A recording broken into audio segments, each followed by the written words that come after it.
I felt that the presidential address should have been a strategic address, an address that spoke to India about where we are and where we should be going. What are the challenges we are facing? What are the difficulties we are facing?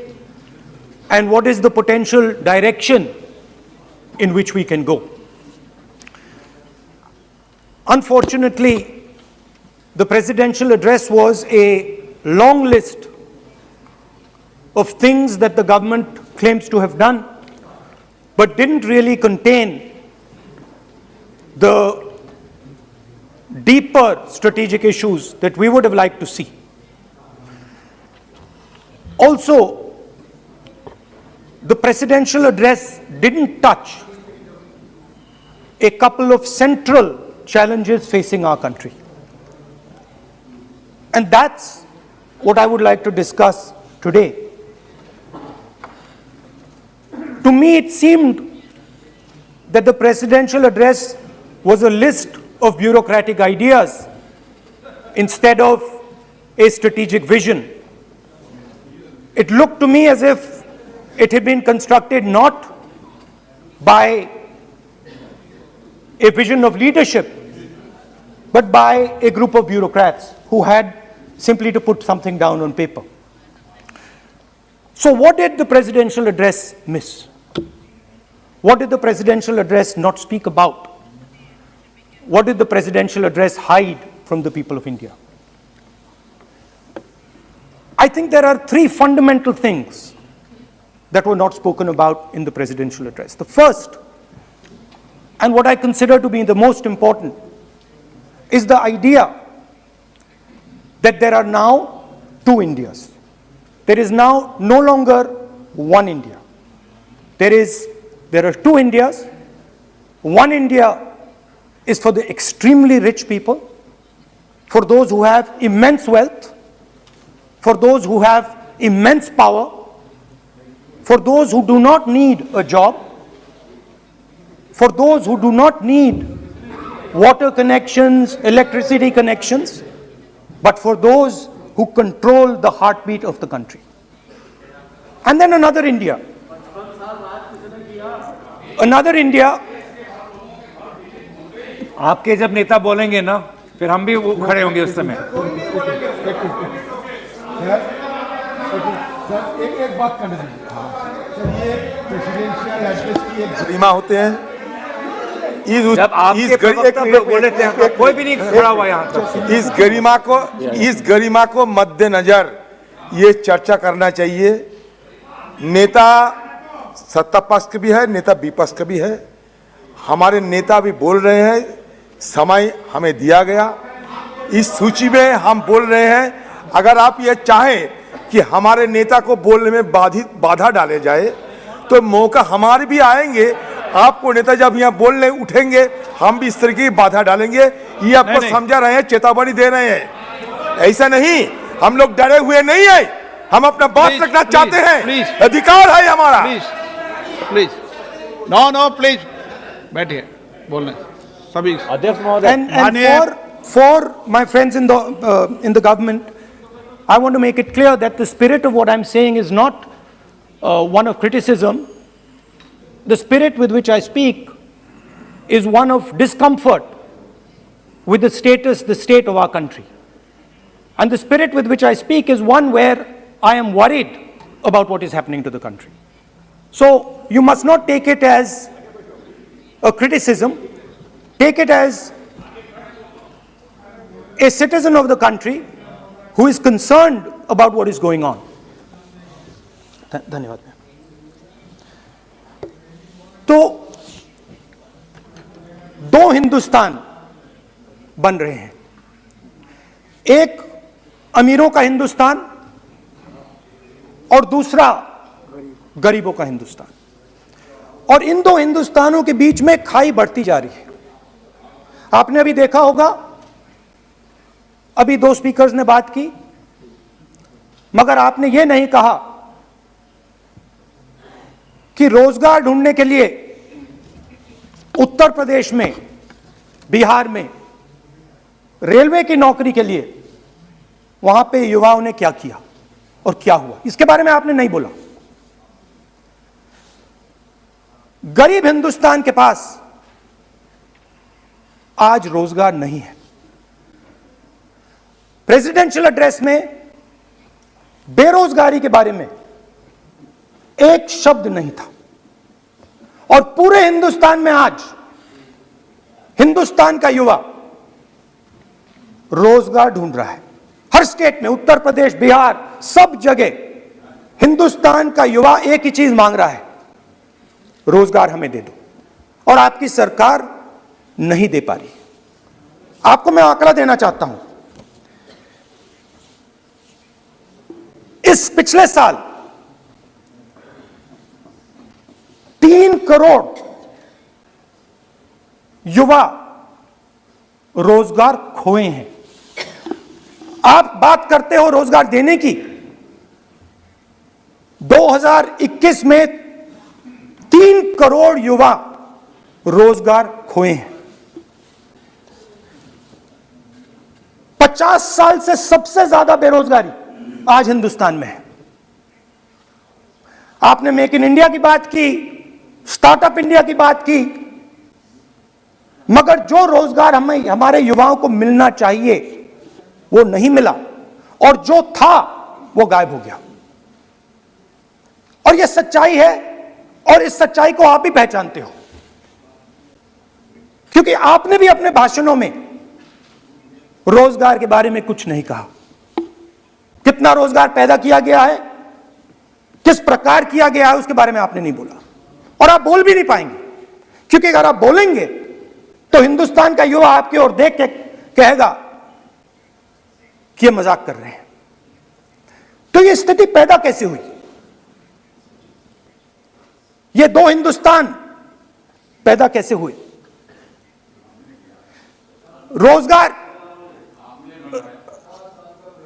रोजगार small और medium industry और जो हमारा informal sector है उधर बनता है। लाखों करोड़ रुपया आपने उनसे छीनकर हिंदुस्तान के सबसे बड़े अरबपतियों को दिलवा दिया। आपने पिछले 7 साल में अनऑर्गेनाइज सेक्टर और स्मॉल और मीडियम इंडस्ट्री पर एक के बाद एक आक्रमण किया है। 7 की कर रहा हूं मैं, 60 की भी करूंगा मैं अपने भाषण में अंत में 60 साल की बात करूंगा आपको खुश करने के लिए। आप ठहर जाइए। मगर असंगठित जो सेक्टर है उस पर आपने आक्रमण किया। कैसे किया? नोटबंदी, गलत जीएसटी और कोरोना के समय जो सपोर्ट उनको देना था आपने नहीं दिया। नतीजा क्या हुआ? नतीजा यह हुआ कि आज 84% हिंदुस्तान के लोगों की आमदनी घटी है और वो तेजी से गरीबी की ओर बढ़ रहे हैं। यूपीए की सरकार ने, आपने पूछा 60 साल की बात आपने कही, यूपीए की सरकार ने 23 करोड़ लोगों को गरीबी से निकाला था 10 साल में। हमारा आंकड़ा नहीं है, हमारा आंकड़ा नहीं है, हमारा आंकड़ा नहीं है। सब जानते आप हंसिए, हमारा आंकड़ा नहीं है, यह सच्चा आंकड़ा है। 27 करोड़ लोगों को हमने गरीबी से निकाला था और 23 करोड़ लोगों को आपने गरीबी में वापस डाल दिया।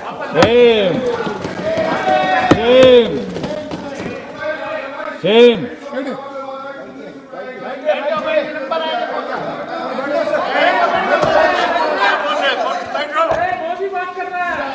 और हो क्या रहा है, फॉर्मल सेक्टर में मोनोपोलीज बन रही हैं। किसी भी आप सेक्टर में देखिए, और सबसे दो मोनोपोलिस्ट के बारे में थोड़ा सा बोलूंगा। उसको वो कोरोना के समय अलग अलग वेरिएंट्स आते हैं ना, डेल्टा, ओमिक्रॉन, वो AA वेरिएंट है, और वो पूरा का पूरा हिंदुस्तान की जो अर्थव्यवस्था है उसके अंदर फैल रहा है। आपने बात उठाई तो मैं उसके बारे में पहले बोल देता हूं। एक व्यक्ति को, नाम नहीं लूंगा, एक व्यक्ति को हिंदुस्तान के सब पोर्ट्स, ब्रांड का नाम ब्रांड है वो, ब्रांड, हिंदुस्तान के सब पोर्ट्स, हिंदुस्तान के सब airport, power, transmission, mining, green energy, gas distribution, edible oil, जो भी हिंदुस्तान में होता है उधर अदानी जी दिखाई देते हैं।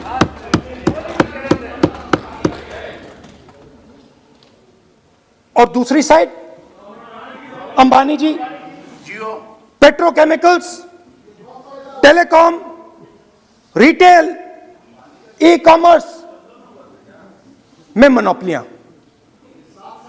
तो पूरा का पूरा धन जो है चुने हुए लोगों के हाथ में जा रहा है। और आपने जो असंगठित सेक्टर को खत्म किया, देखिए अगर आप इनफॉर्मल सेक्टर को खत्म कर देते और मैन्युफैक्चरिंग जॉब्स आप क्रिएट कर देते तो फिर इतनी प्रॉब्लम नहीं आती, फिर दो हिंदुस्तान नहीं बनते। मगर आपने क्या किया, आपने असंगठित सेक्टर को खत्म कर दिया। नोटबंदी, जीएसटी, कोरोना, सारे के सारे जो स्मॉल और मीडियम बिजनेसेस हैं उनको आपने बंद कर दिया। बोलने दीजिए, बोलने दीजिए। सारे के सारे जो स्मॉल एंड मीडियम इंडस्ट्री है आपने उसको खत्म कर दिया, नष्ट कर दिया। अगर आप उनकी मदद करते, और अगर आप उनकी मदद करते, उनको सपोर्ट देते, तो फिर मैन्युफैक्चरिंग सेक्टर तैयार हो सकता था। मगर जो लोग आपका मैन्युफैक्चरिंग सेक्टर बना सकते थे उनको आपने खत्म कर दिया। तो आज हिंदुस्तान में आप made in India, made in India, made in India की बात करते रहते हो। मेड इन इंडिया हो ही नहीं सकता। आज बात खत्म हो गई है, क्योंकि मेड इन इंडिया वाले हैं कौन? मेड इन इंडिया वाले स्मॉल मीडियम वाले हैं, उनको आपने खत्म कर दिया। मेड इन इंडिया वाले कौन है? असंगठित लोग हैं, उनको आपने खत्म कर दिया, हटा दिया, परे कर दिया। मेड इन इंडिया नहीं होने वाला है। अरे भाई, मेड इन इंडिया करने के लिए स्मॉल और मीडियम इंडस्ट्री को ही बड़ा करना पड़ेगा। बिना स्मॉल और मीडियम इंडस्ट्री को सपोर्ट दिए मेड इन इंडिया हो ही नहीं सकता है। और अगर आप पूछते हैं तो मैं आपको बताता हूं, मैन्युफैक्चरिंग जॉब्स की अगर हम बात करें तो मेरे पास आंकड़ा है यहां पे, पिछले 5 साल में मैन्युफैक्चरिंग जॉब्स 46% कम हुए हैं। 46% drop in manufacturing jobs in India. Why? Because you have destroyed the unorganized sector. Why? Because you have destroyed MSMEs. That is why you are focusing completely on 5 or 10 people. I don't have a problem with that. I don't have a problem with big industry. Focus on them. But please realize that they cannot produce jobs for you. Small and medium industry is the only people who can produce jobs for you. That is the reality. और हो क्या रहा है, दो हिंदुस्तान बन रहे हैं। आप यहां पे भाषण देते रहते हो, नया Hindustan, new India, make in India, और कौन से नारे हैं? Startup India. आप ये बोलते रहते हो और देश में बेरोजगारी फैलती जा रही है। और आप ये मत सोचिए कि ये जो गरीब हिंदुस्तान है जिसको आप बना रहे हैं, ये मत सोचिए कि ये चुप बैठा रहेगा। ये मत सोचिए कि ये चुप बैठा रहेगा, ये चुप नहीं बैठा रहेगा। इस हिंदुस्तान को सब कुछ दिख रहा है। इस हिंदुस्तान को दिख रहा है कि आज, सुनिए, इन लोगों को दिख रहा है कि आज ये आंकड़ा, आप सुनिए, ये आपकी सरकार की देन है, ये आंकड़ा अच्छी तरह सुनिए। इस गरीब हिंदुस्तान को दिख रहा है कि आज हिंदुस्तान के 100 सबसे अमीर लोगों के पास हिंदुस्तान के 55 करोड़ लोगों से ज्यादा जायदाद है।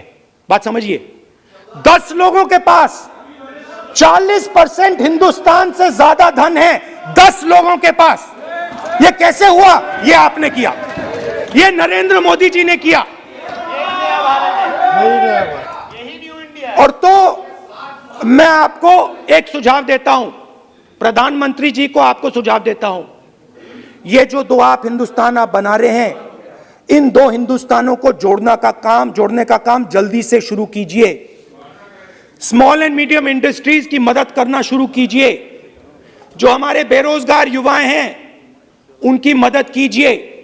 और ये जो आप पूरा का पूरा धन इन्हीं 5-10 लोगों को दे रहे हो, क्योंकि ये आपकी मार्केटिंग करते हैं, आपको टीवी, व्हाट्सएप, फेसबुक पे लगाते हैं, ये काम आप बंद कीजिए, नहीं तो देश का नुकसान होगा।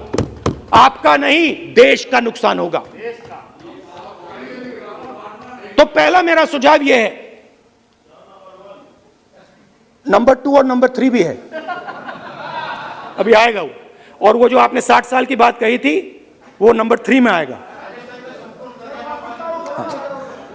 Now, I'd like to speak. There are. आप तो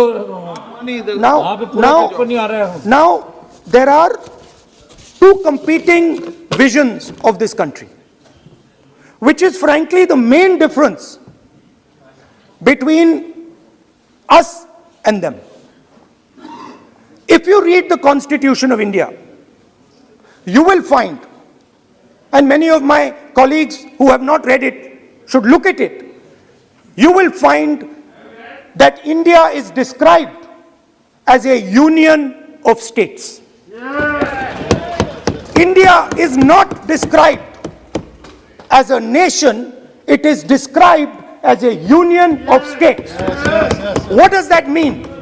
That means my brother from Tamil Nadu has to have the same right as my brother from Maharashtra, as my sister from Maharashtra, as my brother from Uttar Pradesh, as my brother from Bihar, as my sister from Manipur, Nagaland, Mizoram. That's what it means. What it means, Jammu Kashmir, of course, Jammu Kashmir, Nagaland, of course, Andaman Nicobar, of course. That is Lakshadweep. Now what is the difference? You have to understand this. This is a serious matter. I would like to have your view on it. And I would like this Parliament House to start serious discussions instead of the type of discussions that we're having. That is why it is serious. It is serious, and I would like a serious response. Right? What I heard, frankly, what I heard in the first address today was not serious.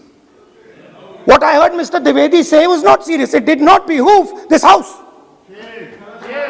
It was not at the standard that this House should be used to. It is not at the standard that India should watch. Now, let me come back to the discussion. Let me come back to the discussion, Speaker Sir. There are 2 visions.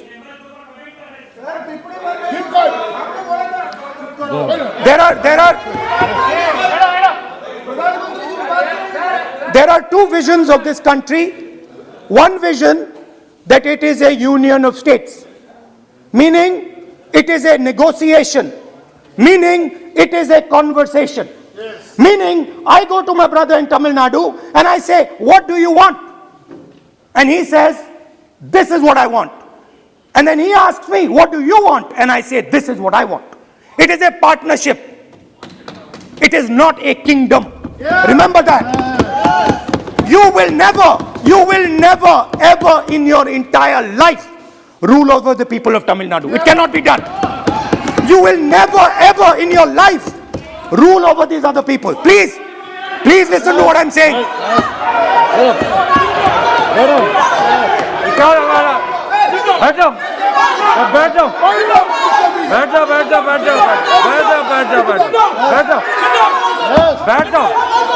आप पहले बैठाइए। वो सब बैठ Now, no you बोलने दे आप। no आपके matter नेता बोल रहे हैं, what क्यों disturbance कर रहे हो fantasies, उनको?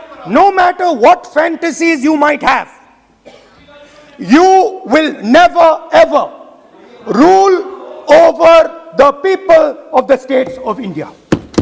It has never been done in 3,000 years. Never ever. The only way India has been ruled. And you can look at any empire you want. You can look at Ashoka the Great. You can look at the Mauryas, you can look at the Guptas, you can look at anyone you want. It has always been ruled by conversation and negotiation. Now, what is the problem? The problem is you people are confused. The problem is you people think that these languages, these cultures, these histories, you think that you can suppress them. You have no idea of history. You have no idea what you are dealing with. Because the people of Tamil Nadu have inside their heart the idea of Tamil Nadu, the idea of the Tamil language, and then also the idea of India. Do not be confused. The people of Kerala have the idea of, I am telling you the truth. The people of Kerala have a culture. I am now a member of Parliament of Kerala. I understand it slightly better. They have a culture, they have a dignity, they have a history. The people, like the gentleman said, the people of Rajasthan have a culture, have a history, have a tradition, have a language. They have a way of life. This is like a bouquet of flowers. This is our strength. I learn from the people of Tamil Nadu. I learn from the people of Rajasthan. I learn even from you. Every day I learn from you. I do. It's not funny. It's not funny. I learn from you. Right? It's not funny. Anyway, there is another vision. A vision that India can be ruled by a stick from the center. You people have no idea of history. Because every time it has been attempted, that stick has been broken and smashed. Now what is happening as a result of your flawed vision of the country? Two Indias are of course being created. Two Indias are of course being created. Speaker sir. अध्यक्ष महोदय,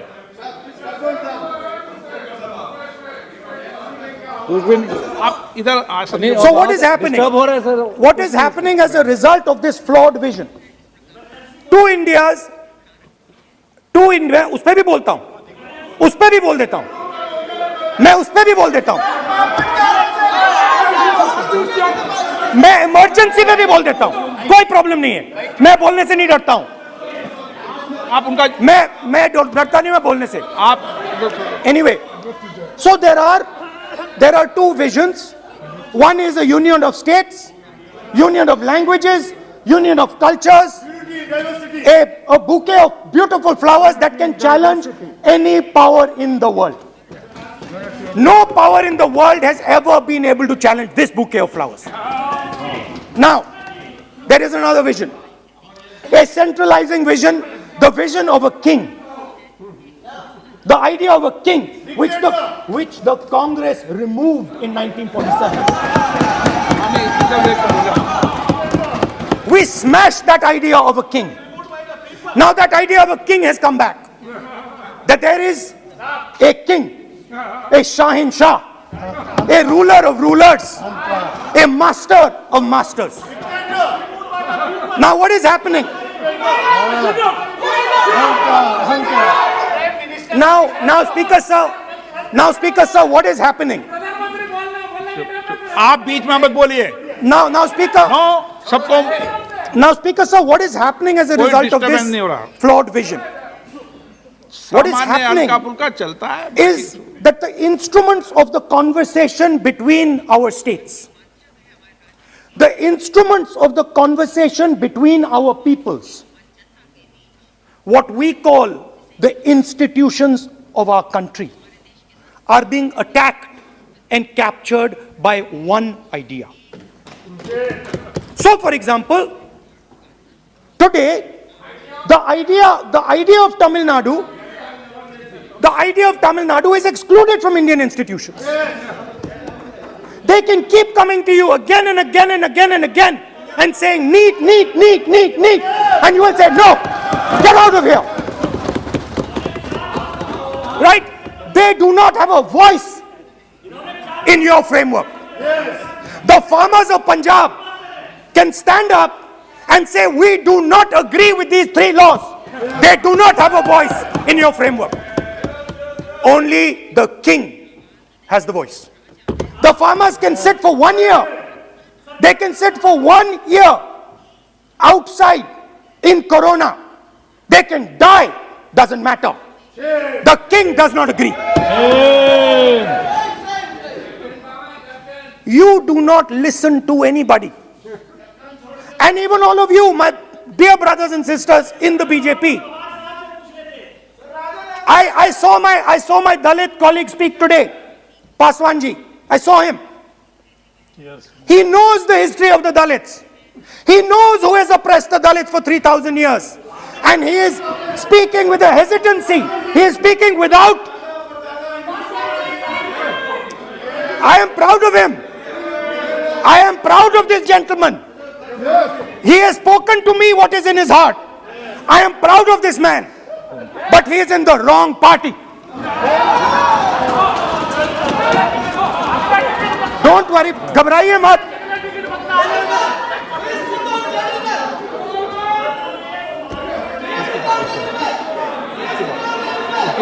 नहीं बीच में नहीं तो बीच में थोड़ी बोलेंगे बाद में No. Look, Speaker sir, I am a democratic person. I will allow him to speak.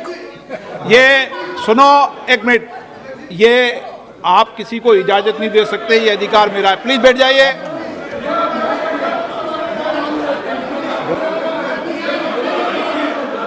मैं आप वो इजाजत दे सकते हैं क्या आसन को?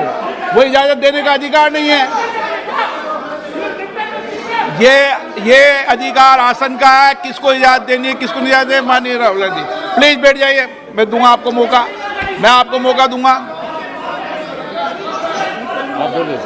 So, Speaker sir. So, Speaker sir. माननीय सदस्य प्लीज बैठिए, मैं आपको मौका दूंगा. बोलते रहे आप.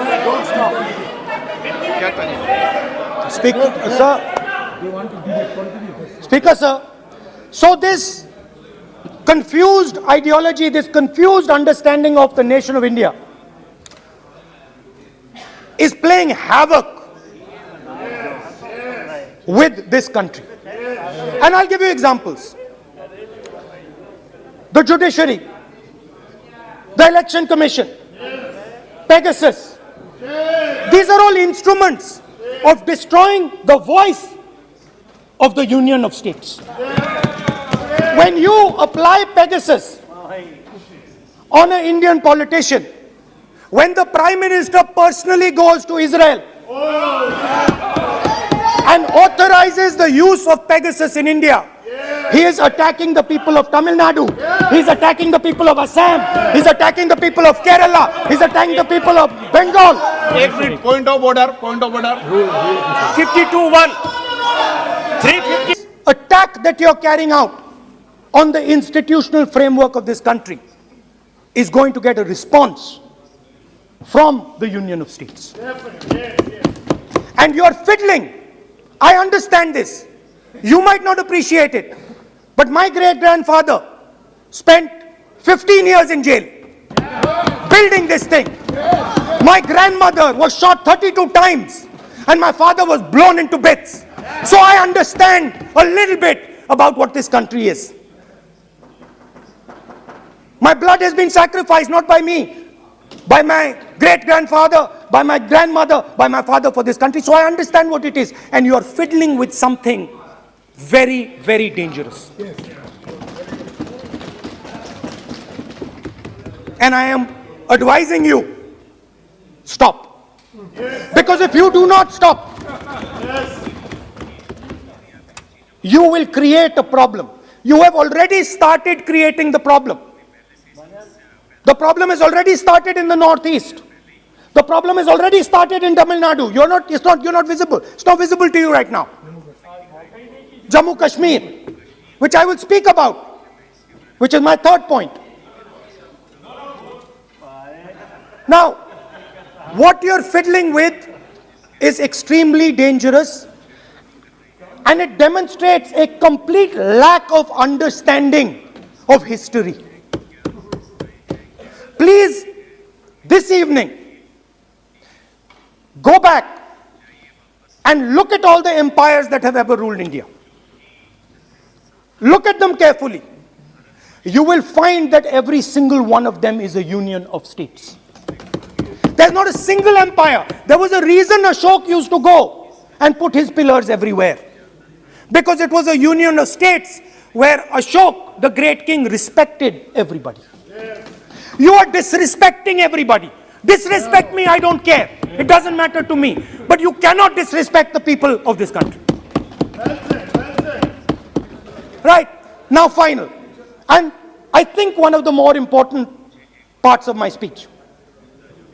Actually, I want to say one other thing, which I demand an apology from the Home Minister. And this represents again the idea of a union of states versus the idea of a king. Now, a few days ago, some political leader, I'm not going to name, came to me from Manipur. And he was very agitated.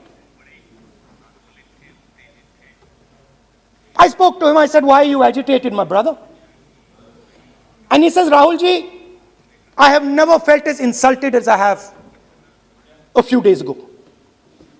I said, why? He said, Rahul ji, a delegation of Manipuris, political leaders, senior leaders went to see the Home Minister. Outside his house. धर्म के ऊपर attack कर रहे हैं, भारत की धार्मिक परंपराओं पे अटैक कर रहे हैं, और ये हम सबकी धार्मिक परंपराओं के ऊपर आघात है।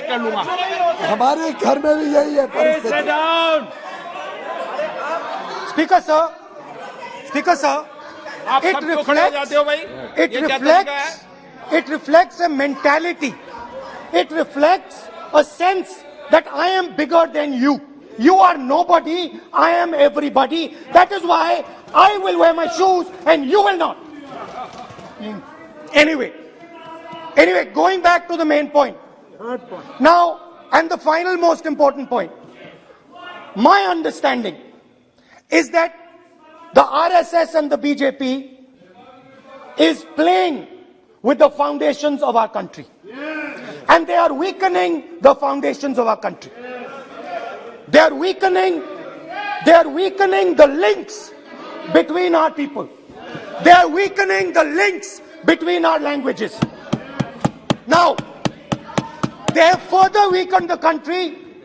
They have further weakened the country by ensuring that not a single Indian youngster can get a job.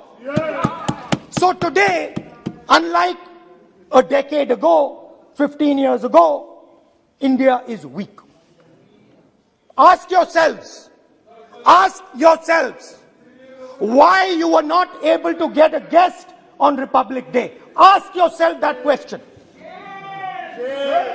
Don't look surprised. Ask yourself that question. What is happening is that India today is completely isolated. We are completely isolated and surrounded. We are surrounded in Sri Lanka, Nepal, Burma, Pakistan, Afghanistan, China, everywhere we are surrounded. And our opponents understand our position. Please let me speak, because I'm saying something very serious, right? I'm saying something very serious. Let me say, we have been weakened. The conversation between our people is not taking place. Our institutions are under attack, and we are completely surrounded. The Chinese have a very clear vision of what they want to do. They are very, very clear about what they want to do. And one second, please. The single biggest, you can ask anybody who understands, the single biggest strategic goal of India's foreign policy has been to keep Pakistan and China separate. This is fundamental for India. And what you have done is you have brought them together. Today, do not be under any illusion. Do not underestimate the force that is standing in front of you. Do not underestimate the power that stands in front of us. Do not underestimate it. You have brought Pakistan and China together, and this is the single biggest crime that you could commit against the people of India. China has a clear vision, and I can clearly see, without any confusion in my mind, that China has a plan. China has a plan.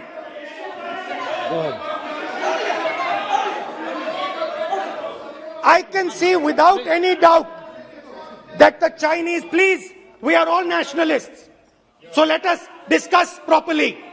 I can see that China has a clear-cut plan. The foundations of their plan have been put in place in Doklam and in Ladakh. Do not underestimate what we are facing. This is a very, very serious threat to the Indian nation. This is a very, very serious threat to the Indian nation. Wake up. We have made huge strategic mistakes in Jammu and Kashmir. We have made huge strategic mistakes in our foreign policy. And if we do not correct those mistakes, what are the mistakes? I have just told you. You have brought China and Pakistan together. You have brought China and Pakistan together. You have taken the concept of two different fronts and converted it into one unified front. And by the way, in case you haven't realized it, in case you haven't understood what's going on, it is very clear that the Chinese and the Pakistanis are planning. Look at the weapons that they are buying. Look at their activity. Look at the way they are talking. Look at who they are speaking to. I am clearly stating in the House of Parliament that we have made a massive blunder, and we need to make sure, absolutely sure, that we can defend ourselves against the Chinese. Please remember what I am saying, because the Chinese will act. Remember what I am saying, and remember that you will be responsible for anything that happens. That is why it is important that as a nation we start this conversation. It is important as a nation that you listen to what we say, because we have experience, we have understanding. You might not think so, but we have people on this side who understand these things, have great understanding. Use us. Use us. I can see that some of you are understanding what I'm saying. I'm happy. I can see. So these are the 3 points I wanted to make today. The nation is now at risk. The nation is at risk. The nation is at risk from outside. From inside. The nation is at risk from inside. And that is a very dangerous place for a nation to be. And I don't like it. I am very uncomfortable with my nation, with my beloved country standing where it is standing. Completely isolated on the outside, fighting on the inside, institutions captured, states not able to speak to each other. This worries me. It frightens me for my country. And so that is why I thought it was important that I speak today. I know that many of you will just rubbish what I'm saying. I understand it. That's what you've been told to do. And I'm happy to let you do it. But remember what I said. You are putting this nation, this wonderful nation and its people at huge risk. Stop. Thank you.